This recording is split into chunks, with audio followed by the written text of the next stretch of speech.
Hi, home made നൂഡിൽസിൻ്റെ ഒരു പരീക്ഷണമാണ് ഇന്ന്. അപ്പോൾ ആദ്യം തന്നെ ഗോതമ്പ് പൊടിയിലേക്ക് ഒരു കോഴിമുട്ടയും മഞ്ഞൾപ്പൊടിയും കുറച്ച് ഉപ്പും പിന്നെ 2 ടേബിൾ സ്പൂൺ ഓയിലും ചേർത്ത് നന്നായി കുഴച്ചെടുത്ത് ഒരു അരമണിക്കൂർ റെസ്റ്റ് ചെയ്യാൻ വെക്കാം. പിന്നെ ഒരു നൂൽപുട്ടിൻ്റെ അച്ചെടുത്ത് ഇതുപോലെ നല്ല തിളച്ച വെള്ളത്തിൽ കുറച്ച് എണ്ണയും ഉപ്പും ചേർത്തിട്ടുണ്ട്. ഇതുപോലെ വേവിച്ചെടുക്കുക. 4-5 മിനിറ്റ് വേവിച്ചാൽ മതി. പിന്നെ നേരെ കോരിയെടുത്തിട്ട് നല്ല പച്ചവെള്ളത്തിലേക്ക് ഇടുക.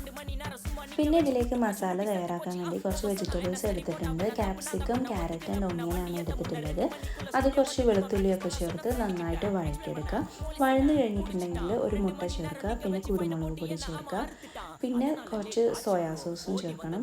പിന്നെ ഞാനിവിടെ ചിക്കൻ ഉപ്പും കുരുമുളകും ഇട്ട് വേവിച്ച് വെച്ചിട്ടുണ്ട്, അത് ഇതിലേക്ക് ആഡ് ചെയ്ത് കൊടുത്തിട്ടുണ്ട്.